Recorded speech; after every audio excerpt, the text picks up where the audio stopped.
Can we maybe just dig into that a little bit in terms of, as you look at a fund manager or a dealer sitting in Asia in particular, how different is it from how it was a year ago? And where are you seeing the kind of the stress points, both kind of above the line and perhaps below the line?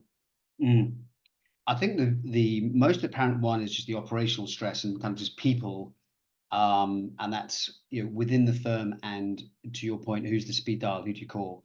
And again, to, you know, give the custodians and dealers credit, they kind of enhanced their round the clock cover the sun coverage pretty well. And there's been a shift, I think, to evenings and of course the Friday night, Saturday morning conundrum. Now, it was interesting on your survey that there seemed to be evidence of increased cost. I think there is a bit of that in terms you've got to pay people more on a Friday night than a Friday morning. I think some firms just shifted the start time and the finish time, and there's quite a few firms that are already doing it. So there has been an impact, but I think having people kind of, you know, warm hands on the keyboards for longer or different periods of the week, I think has happened, and I think that's been accepted, and that was telegraphed well.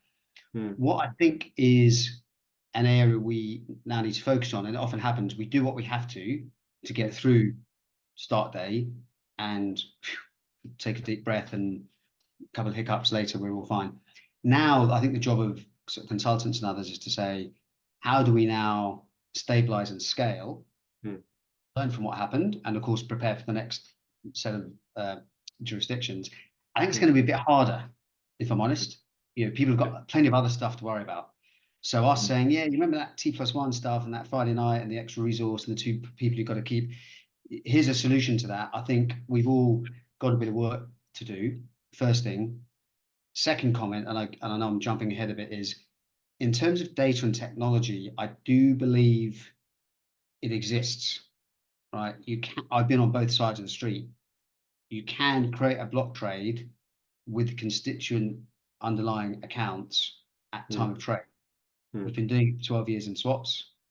Doesn't happen yet in listed. I know Ostra and FIA Tech working on it, and the buy side have to come to the party a little bit. But that is one of the biggest issues, getting trade date allocation at least tied away, if not confirmed.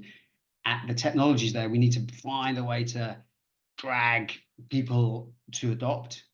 And I haven't got a, you know, apart from helping people do it, I don't have a product for that. So I'm I'm neutral. I'm happy to work with anyone to help do that. So interested in what the panel says. I think Asia are going to be interested in it.